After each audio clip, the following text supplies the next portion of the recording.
لله نحمده ونستعينه ونستغفره ونعوذ بالله من شرور أنفسنا وسيئات أعمالنا من يهده الله فلا مضل له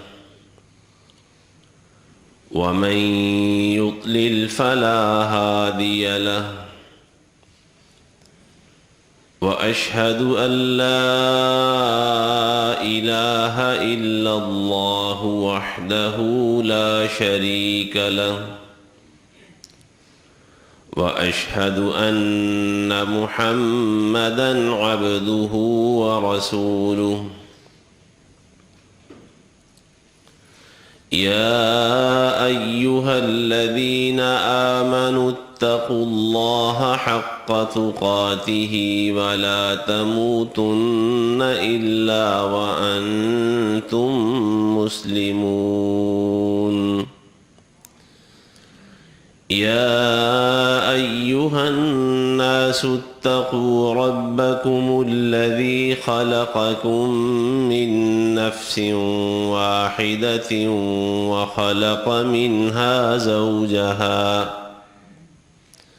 وخلق منها زوجها وبث منهما رجالا كثيرا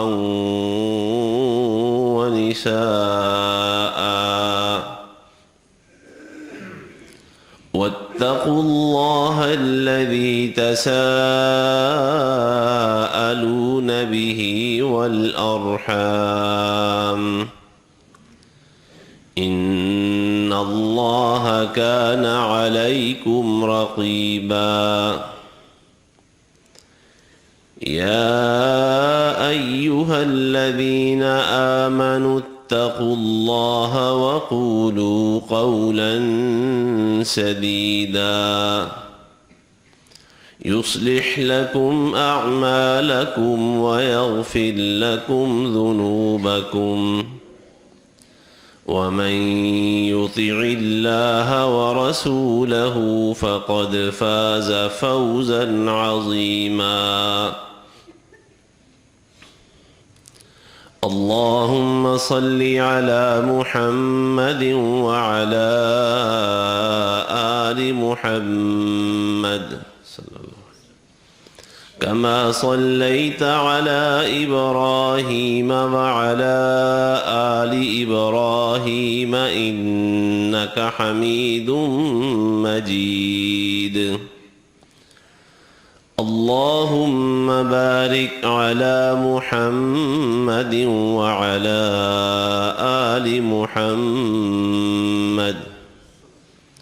كما باركت على إبراهيم وعلى آل إبراهيم إنك حميد مجيد أما بعد فإن خير الحديث كتاب الله وخير الهدي هدي محمد صلى الله عليه وسلم وشر الأمور محدثاتها وكل محدثة بدعة وكل بدعة ضلالة وكل ضلالة في النار سبحانك لا علم لنا إلا ما علمتنا إنك أنت العليم الحكيم اللهم انفعنا بما علمتنا وعلمنا ما ينفعنا وزدنا علما الحمد لله على كل حال ونعوذ بالله من حال أهل النار رب أعوذ بك من همزات الشياطين وأعوذ بك رب أن يحضرون أعوذ بالله السميع العليم وبوجهه الكريم وسلطانه القديم من الشيطان الرجيم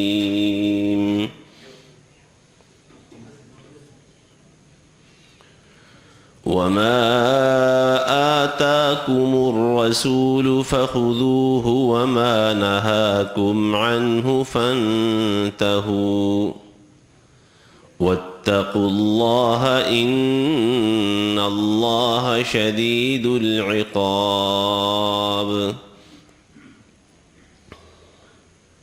اور جو کچھ تمہیں پیغمبر دیں وہ لے لو، اور جس سے تمہیں منع کریں اس سے رک جاؤ، اور اللہ سے ڈرو،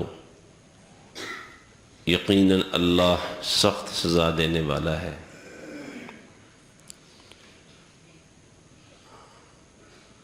اللہ کے نزدیک نبی کریم صلی اللہ علیہ وآلہ وسلم کا طریقہ زندگی گزارنے کا وہی پسندیدہ ہے۔ اللہ نے ہمیں اس طریقے کو اپنانے کا حکم دیا ہے۔ رسول اللہ صلی اللہ علیہ وآلہ وسلم کی زندگی کی خوبی اور خوبصورتی یہ ہے کہ آپ ہر کام اللہ تعالیٰ کی وحی کے اور اللہ کے حکم کے مطابق کرتے تھے۔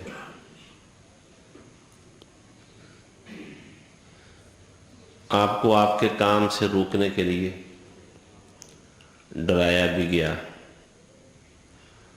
آپ کو لالچ بھی دیے گئے، لیکن آپ نے نہ لوگوں کے ڈرانے کو اس کی پرواہ کی، اور نہ جو لوگوں نے پیشکشیں کی آپ کو لالچ دیا، نہ آپ نے اس کی پرواہ کی۔ اللہ تعالیٰ کا جب جب جیسے جیسے حکم ہوتا اور جو حکم ہوتا، آپ ہر قسم کے لالچ یا ہر قسم کی دھمکی ڈراوے کی پرواہ کیے بغیر اس حکم کو پورا کرتے تھے۔ آپ کی زندگی کی خوبصورتی اور خوبی یہ ہے کہ آپ صرف اللہ کے حکم کی پرواہ کرتے تھے، اور اللہ تعالیٰ نے آپ سے یہ بات کہلوائی قرآن مجید میں، قُلْ إِنِّي أَخَافُ إِنْ عَصَيْتُ رَبِّي عَذَابَ يَوْمٍ عَظِيمٍ، کہ اگر میں اپنے رب کے حکم کی نافرمانی کروں، مخالفت کروں، تو مجھے اس بات کا ڈر محسوس ہوتا ہے کہ بڑے دن کے عذاب کا شکار نہ ہو جاؤں۔ تو اللہ کی نافرمانی کا، اللہ تعالیٰ کے حکم کے خلاف کرنے کا تو کوئی تصور ہی نہیں تھا۔ آپ نے ہر قسم کے حالات میں، ہر قسم کے موقع پر صرف اور صرف اللہ کی وحی کو سامنے رکھا ہے، اللہ کے حکموں کو سامنے رکھا ہے۔ ہمارے لیے جب حالات آسان ہوں، آسانی والے حالات ہوں، تو ہم عمل کرنا آسان سمجھتے ہیں، مشکل حالات ہوں تو ہمیں عمل کرنا مشکل نظر آتا ہے۔ لیکن رسول اللہ صلی اللہ علیہ وآلہ وسلم نے مشکل ترین حالات میں بھی اللہ تعالیٰ کے حکموں پر عمل کرنے کے معاملے میں کوئی سستی کا مظاہرہ نہیں کیا، کوئی مداہنت نہیں کی۔ آپ نے وہ واقعہ سن رکھا ہے کہ جب آپ کے چچا ابو طالب نے آپ کو کہا کہ بھتیجے اب میری قوم بہت منہ زور ہو گئی ہے، انہیں روکنا اب میرے بس میں نہیں ہے، میرے لیے مشکل ہو گیا ہے، تو تم ذرا اپنے معاملے میں نرمی اختیار کرو، ذرا تھوڑا حالات کے مطابق سمجھوتا کر لو۔ اور ظاہری طور پر دیکھا جائے تو رسول اللہ صلی اللہ علیہ وسلم کے چچا ابو طالب آپ کے لیے حقیقت میں بڑا سہارا تھے، مسلمان نہیں ہوئے تھے، اسلام قبول نہیں کیا، مرتے دم تک نہیں کیا، لیکن ظاہری طور پر اللہ تعالیٰ نے آپ کے چچا کو آپ کے لیے ایک بہت بڑا معاون اور بہت بڑا سہارا بنایا ہوا تھا، اب وہ سہارا ڈھہنے کی طرف جا رہا ہے۔ ایک مضبوط دیوار ہو نا، اس پر مسلسل ضربیں لگتی رہیں تو وہ کمزور ہو جاتی، ہل جاتی ہے۔ اس دیوار پر مسلسل کافر حملہ کر رہے تھے، ہلا رہے تھے، اور اب وہ دیوار گری چاہتی ہے۔ تو آپ صلی اللہ علیہ وسلم نے اس وقت بھی یہی بات فرمائی تھی کہ چچا، یہ لوگ جتنے بھی منہ زور ہو جائیں، طاقتور ہو جائیں، یا آسمانوں سے تارے توڑ توڑ کے لانے کے قابل ہو جائیں، سورج لے آئیں لا کے میرے ایک ہاتھ پہ رکھ دیں، چاند لے آئیں میرے دوسرے ہاتھ پہ رکھ دیں، جتنے مرضی طاقتور ہو جائیں، ان کے سامنے میں سرنگو نہیں ہوں گا، ان کی کوئی بات نہیں مانوں گا میں۔ یا تو اللہ تعالیٰ مجھ سے اپنے دین کے غلبے کا کام لے لے گا، یا پھر میں اس دین کے لیے اپنی جان قربان کر دوں گا۔ سمجھوتا نہیں ہے، مداہنت نہیں ہے۔ یہ جو ہم دیکھتے ہیں کہ غلام احمد قادیانی نے نبوت کا دعویٰ کیا، تو آپ دیکھیں اس میں اس قدر زیادہ بد زبانی اور بد کلامی کے علاوہ، اگر وہ واقعی نبی ہے تو جب بہت سارے لوگوں کے خلاف جو اس کو نبی نہیں مانتے تھے، جھوٹا یا کافر کہتے تھے، اور اس کی جو حقیقت تھی اس پر بات کرتے تھے، تو وہ پیشگوئیاں کرتا تھا کہ یہ اپنے برے انجام کو پہنچیں گے، یہ اللہ کے نبی کی مخالفت کرتے ہیں۔ تو برے انجام تک پہنچانے کے لیے وہ کرتا کیا تھا، کرایہ کے قاتل بھیج کے نا بندے مروا دیتا تھا، اور ظاہر یہ کرتا تھا کہ دیکھو جی میری اس نے نبی کی مخالفت کی ہے تو اپنے انجام کو پہنچ گیا ہے۔ یہ ڈرامے اس طرح کے وہ کرتا تھا۔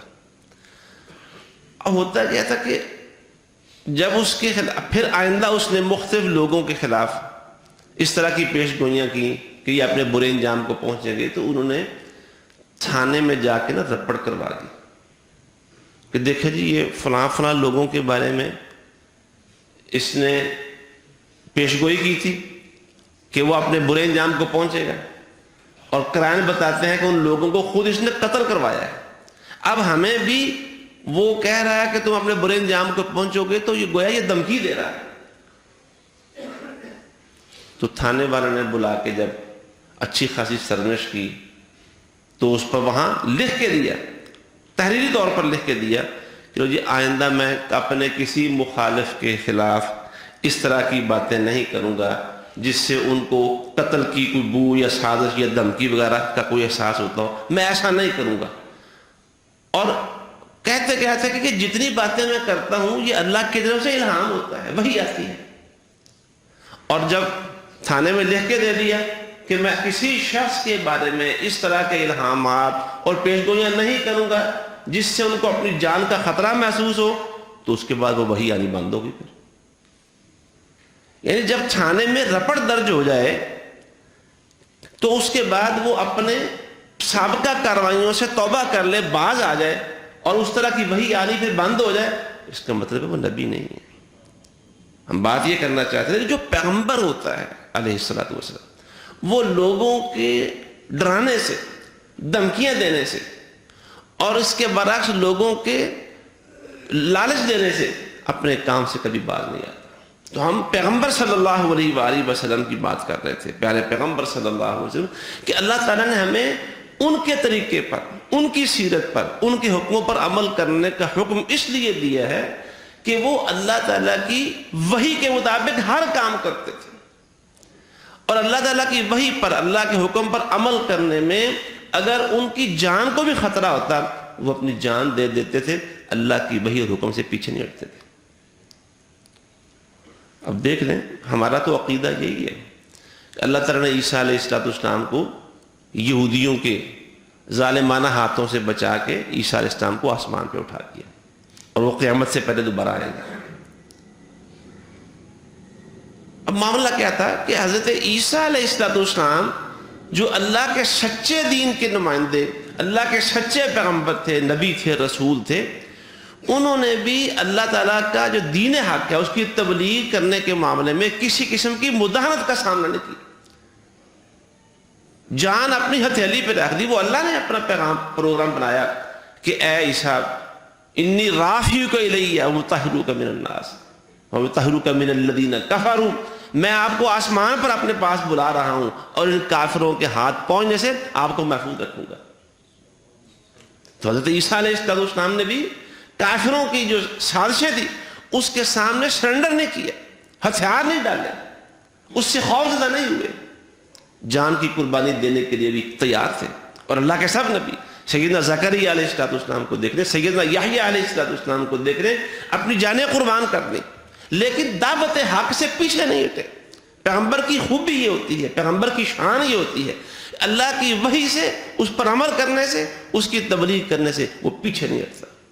ہمارے پیارے پیغمبر صلی اللہ علیہ وسلم جیسے کہ سیدہ عائشہ رضی اللہ تعالیٰ عنہ بیان کرتی ہیں، جب آپ سے سوال ہوا کہ آپ کے خلق کیا تھے، یعنی طرز زندگی، کردار اور اخلاق کیا تھے، تو انہوں نے کہا کہ تم نے قرآن نہیں پڑھا.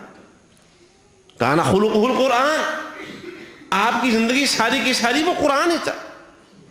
آپ دیکھ لیں جب آپ رسول اللہ صلی اللہ علیہ وسلم نے عمرہ کیا تو جب بیت اللہ کا طواف مکمل کیا نا تو پھر صفا پہاڑی کی طرف جا رہے تھے، طواف کر لیا، اس کی رکعتیں پڑھ لیں، مقام ابراہیم پر طواف کی 2 رکعتیں پڑھ لیں اور اس کے بعد سعی کے لیے تو صفا پہاڑی کی طرف جا رہے ہیں. اور آپ قرآن مجید کی آیت پڑھتے ہیں ان الصفا والمروہ من شعائر اللہ، کہ صفا اور مروہ اللہ کے مقدس نشانوں میں سے ہیں. اور ساتھ کیا فرمایا ابدأ بما بدأ اللہ بہ، میں بھی وہاں سے اپنا کام شروع کروں گا جہاں سے اللہ نے شروع کیا ہے. اللہ نے پہلے صفا کا ذکر کیا، میں پہلے صفا کی طرف جاؤں گا. ان الصفا والمروہ میں پہلے کس کا ذکر آیا ہے؟ صفا کا ذکر آیا، تو میں بھی پہلے صفا پہاڑی پہ جاؤں گا. پھر اسی طرح عید کے موقع پر آپ دیکھیں نبی کریم صلی اللہ علیہ وآلہ وسلم خطبہ جمعہ ارشاد فرما رہے تھے. سیدنا ابو بردہ بن نیار رضی اللہ تعالیٰ عنہ وہ آئے تو انہوں نے بتایا جی میں نے قربانی کا جانور ذبح کر لیا اور میں عید پڑھنے آیا ہوں. نبی علیہ السلام نے فرمایا کہ جس نے نماز پڑھی اور پھر اس نے قربانی کی اس نے ہمارے طریقے پہ عمل کیا. جس نے پہلے قربانی کر لی ہے اس نے قربانی نہیں کی، اس نے ایک عام جانور ذبح کیا ہے، عام جانور. پھر آپ صلی اللہ علیہ وسلم سے انہوں نے پوچھا جی میرے پاس اب کوئی راستہ نہیں، ایک چھوٹا سا جزا ہے تو میں دوبارہ قربانی کروں تو قربانی ہو جائے گی؟ فرمایا ہاں قربانی ہو جائے گی، جزے سے قربانی ہو جائے گی. اب رسول اللہ صلی اللہ علیہ وسلم پہلے نماز پڑھتے تھے پھر قربانی کرتے تھے. دلیل کیا ہے اس کی؟ فَصَلِّ لِرَبِّكَ وَانْحَرْ. بات ہم یہ کر رہے تھے کہ رسول اللہ صلی اللہ علیہ وسلم وحی پر عمل کرتے تھے، ہر عمل وحی کے ساتھ جڑا ہوا ہے. اللہ نے کہا تھا میرے پیغمبر نماز پڑھو اور قربانی کرو، نماز کا ذکر پہلے ہے، قربانی کا ذکر بعد میں. آپ کی زندگی اللہ کی وحی کے مطابق گزرتی ہے. نبی کریم صلی اللہ علیہ وآلہ وسلم کے ساتھ صحابہ کرام سفر و حضر میں اکثر پہرے کا بہت اہتمام کرتے تھے. تو ایک دفعہ سفر کے دوران ہی تھے، آپ اپنے خیمے میں تھے، رسول اللہ صلی اللہ علیہ وسلم صحابہ پہرا دے رہے تھے. اس دوران وحی نازل ہو گئی.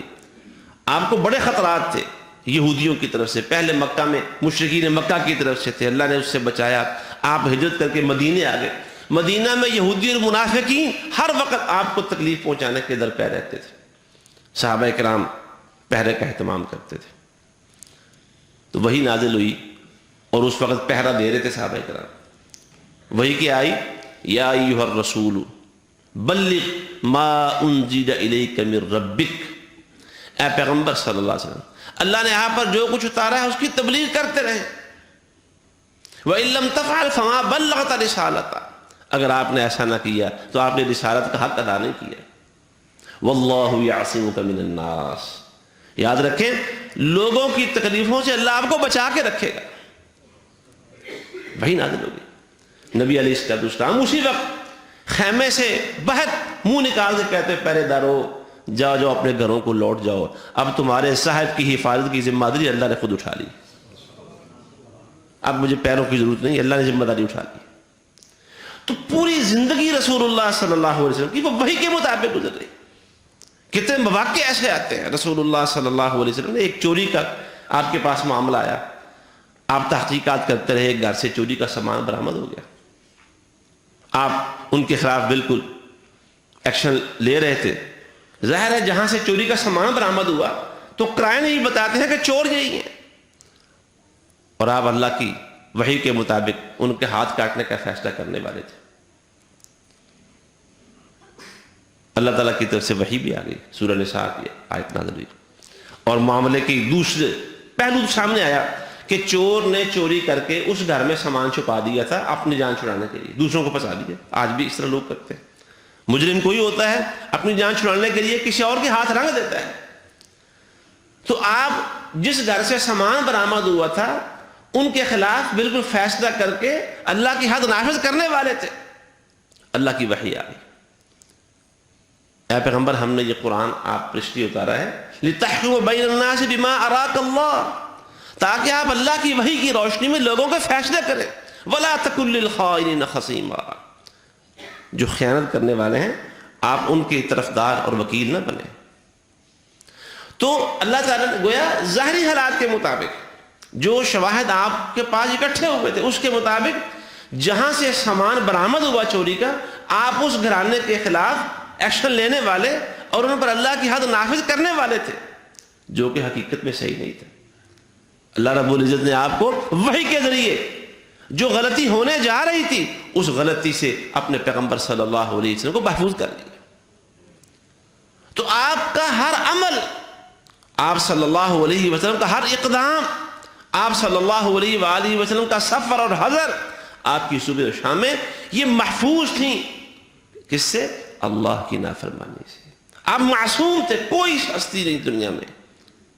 اللہ رب العزت نے ہمارے لیے دو چیزیں, اور خطبہ حجت الوداع بھی دیکھیں آپ, حجت الوداع کا خطبہ آپ پڑھیں, مطالعہ کریں اس کا. نبی علیہ السلام نے لوگوں کو بتایا تھا, لوگوں شاید اس کے بعد ہم اس طرح اکٹھے نہ کبھی ہو سکیں, شاید میں آئندہ تم مجھے نہ دیکھ سکو.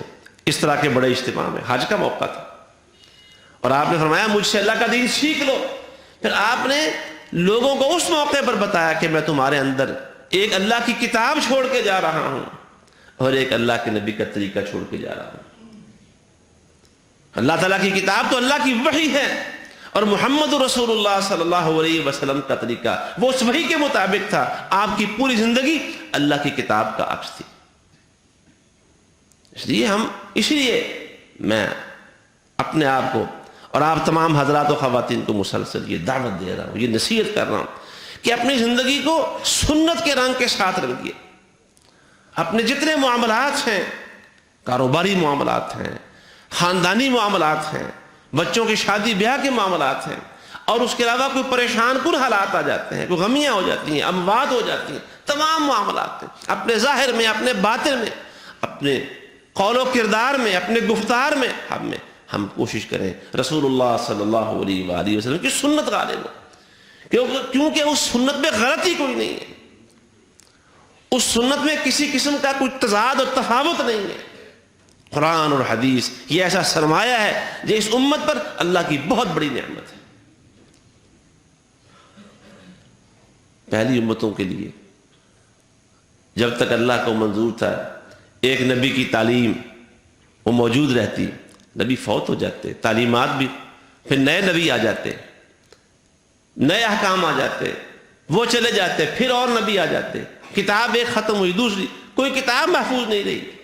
نبیوں کی جو سچی دعوت اور تعلیم تھی اس کی کوئی سند اور ثبوت لوگوں کے پاس نہیں رہا. لیکن ہمارے پیارے پیغمبر محمد الرسول اللہ صلی اللہ علیہ وآلہ وسلم کی جو احادیث دیکھیے ذرا, آپ کی زندگی میں کیسا اہتمام ہو رہا تھا. صحابہ آپ کے سامنے, آپ کی موجودگی میں جس طرح ایک طرف لوگ قرآن یاد کرتے تھے ویسے صحابہ نبی کریم صلی اللہ علیہ وسلم کی حدیثیں بھی یاد کرتے تھے. جیسے لوگ صحابہ قرآن کی کتابت کرتے تھے ویسے کئی صحابہ رسول اللہ صلی اللہ علیہ وسلم کی حدیثیں لکھا کرتے تھے. تو قرآن بھی یاد ہو رہا تھا سینوں میں, حدیثیں بھی یاد ہو رہی تھی سینوں میں, قرآن بھی لکھا جا رہا تھا مختلف چیزوں پر, رسول اللہ صلی اللہ علیہ وسلم کی حدیثیں بھی لکھی جا رہی تھی. اور وہ قصہ تو بڑا مشہور ہے, عبداللہ بن عمر بن عاص رضی اللہ تعالیٰ عنہ حدیثیں لکھا کرتے, مجلس میں بیٹھتے, آپ بات فرماتے وہ لکھ رہے ہوتے تھے. آپ دیکھتے رہے, آپ نے انہیں روکا نہیں. پھر آپ نے ایک دفعہ دیکھا کہ وہ خالی ہاتھ بیٹھے ہیں, لکھتے نہیں ہیں. آپ نے اس کی وجہ پوچھی, عبداللہ تم پہلے لکھتے تھے اب لکھتے نہیں ہو. عرض کی اللہ کے رسول میرے ساتھیوں نے, دوستوں نے مجھے منع کیا ہے. انہوں نے کہا کہ ہر بات لکھتے رہتے ہو لکھتے رہتے ہو, کبھی غصہ بھی آ جاتا ہے, اللہ کے رسول کو غصہ بھی آتا ہے, تو غصے میں کی باتیں بھی تم لکھ لو. مطلب یہ تھا جس طرح عام لوگوں کو غصہ آتا ہے تو انسان جذباتی ہو کر ایسی باتیں کر جاتا ہے کہ جب جذبات ٹھنڈے ہوں اسے محسوس ہوتا ہے کہ مجھے یہ بات نہیں کرنی چاہیے تھی.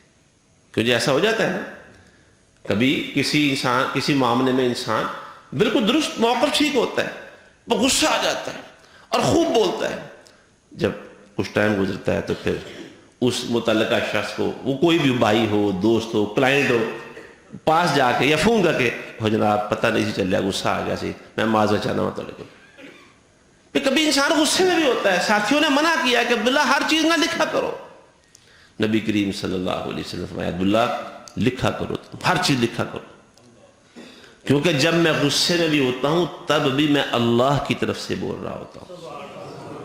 تم میرے غصے کو عام لوگوں کی طرح نہ سمجھو, غصے میں بھی اللہ کی طرف سے بول رہے ہوتے ہیں.